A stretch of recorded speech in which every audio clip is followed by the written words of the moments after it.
नमस्कार. At the rate स्टोरीनॉम या चॅनलवरती आपलं हार्दिक स्वागत आहे. तर आज आज आपण बघणार आहे की रिसर्च पेपर MBAचा त्याच्यामध्ये कोणकोणते टॉपिक इन्क्लुडिंग केले पाहिजे आणि हायपोथेसिस कसे वापरायचे हे तुम्हाला मला बऱ्याच पोरांचे मेसेज आले. तर ते आज आपण एक-एक करून बघूया की कोणकोणते हायपोथेसिस वापरले पाहिजे किंवा कसं ॲनालिसिस करायचे ते. मी पॉइंट सांगणार आहे. पहिले टॉपिक डिसाईड करा. त्यानंतर इंट्रोडक्शनला ऑब्जेक्टिव्ह घ्या. ऑब्जेक्टिव्ह मिनिमम 3 किंवा 4च घ्या. त्याच्यापेक्षा जास्त घेऊ नका. ते ऑब्जेक्टिव्ह घ्या. त्याच्यावरती स्टेटमेंट ऑफ द प्रॉब्लेम घ्या. नंतर स्कोप घ्या, लिमिटेशन घ्या, सिग्निफिकंट घ्या. नंतर स्टडी ऑफ एरिया हे इम्पॉर्टंट आहे. आणि नंतर की फोकस ऑफ एरिया तुम्ही कशावर फोकस केला हे पण माहित पाहिजे.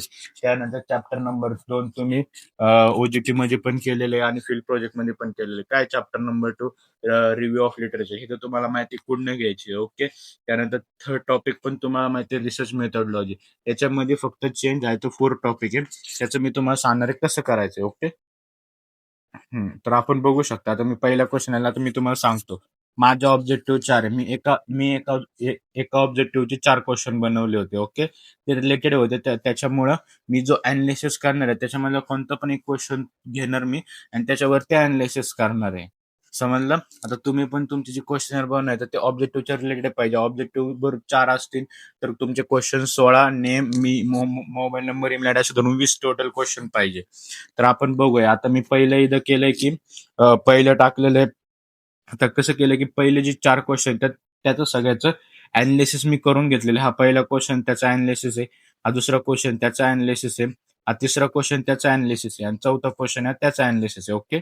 त्यानंतर मी इथं हा फाइंडिंग द हायपोथेसिस. आता हायपोथेसिस मला फाइंड आउट करायचं आहे. तर मी याच्यामध्ये काय केलंय की मी याच्यामध्ये मेथड वापरली ची स्क्वेअरची. इथं बघू शकता तुम्ही इथं आहे. ची स्क्वेअर व्हॅल्यू फाइंड आउट केली मी. ओके. त्याच्यामध्ये पहिली मेथड वापरलेली मी ची स्क्वेअर वापरली. इथं मला लिहायचं राहिलं ब्रॅकेटमध्ये. त्याच्यावरनं मी फाइंड आउट केलेलं आहे. तुम्हाला हे जे काउंट दिलंय तो total number of response divided by 3 पोर्टिकलचं एक्सपेक्टेड व्हॅल्यू येतं. या फॉर्म्युलामध्ये टाकून हे कॅल्क्युलेशन करायचं. तुमची ची स्क्वेअर येतं. ओके. आता DF म्हणजे तुम्हाला आता माहितीच आहे. N-1 नंबर ऑफ तुमचे पर्टिक्युलर किती ते -1 केलं तर 4 येतं. ची स्क्वेअरची व्हॅल्यू ही तुम्ही जे 3 हे 4 केलंय तर हे जे तुमचं टेबल येतो तो एक ChatGPTला विचारा किंवा Googleला टाका. तर त्या टेबलमध्ये ते 5%, 3%, 20% अशा व्हॅल्यू असतात. त्याच्या रिलेटेड ही ची स्क्वेअरच्या टेबलची व्हॅल्यू मी ची स्क्वेअर टेबल व्हॅल्यू तिथून मी ही व्हॅल्यू घेतलेली आहे. त्याच्यावरनं कळतं आपलं फायनल डिसिजन की HO म्हणजे नल हायपोथेसिस रिजेक्ट आहे. मग कोणता सिलेक्ट झाला अल्टरनेटिव्ह हायपोथेसिस सिलेक्ट झालेला असणार आहे. ओके. तर आपण दुसऱ्या क्वेश्चनचं बघूया. सेम दुसऱ्या क्वेश्चनचं पहिल्या क्वेश्चनचं इंटरप्रिटेशन डेटा ॲनालिसिस करून लिहिले. आता याच्यामध्ये मी NOVA मेथड वापरली. आता NOVA मेथड वापरून पण मी ॲनालिसिस केलंय. सेम ॲनालिसिस आहे. थोडं फक्त चेंज आहे की याच्यामध्ये थोडंसं चेंज आहे. बाकी काही लय चेंज नाहीये. त्या ची स्क्वेअरची आणि NOVA ॲनालिसिसमध्ये.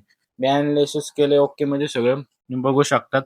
कसं ॲनालिसिस जो वरचा क्वेश्चन आहे तसंच ॲनालिसिस इथं पण केलेलं आहे. ओके. त्यानंतर थर्डमध्ये येऊया. थर्ड क्वेश्चनचे पण मी 4 क्वेश्चन घेतले. त्याच्या ॲनालिसिस आता मी फोर्थ आता इथं बघू शकता फाइंडिंग द हायपोथेसिस. आता मी हे जे फाइंडिंग केलं ते कोरिलेशनने फाइंडिंग केलेलं आहे. कोरिलेशनने फाइंडिंग केलंय मेथडने. माझे क्वेश्चन होतं त्याचं ॲनालिसिस केलं. एक्स व्हॅल्यू काढली, वाय व्हॅल्यू काढली. हे जे सगळं कॅल्क्युलेशन केलं.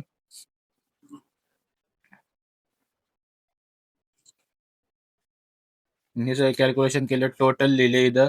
नंतर फॉर्म्युला वापरला कोरिलेशन आर अप्रॉक्सिमेट 0.42 केलंय. मग त्याच्यानंतर रिजेक्ट NO आणि एक्सपेक्ट HO अल्टरनेटिव्ह सिलेक्ट झालाय.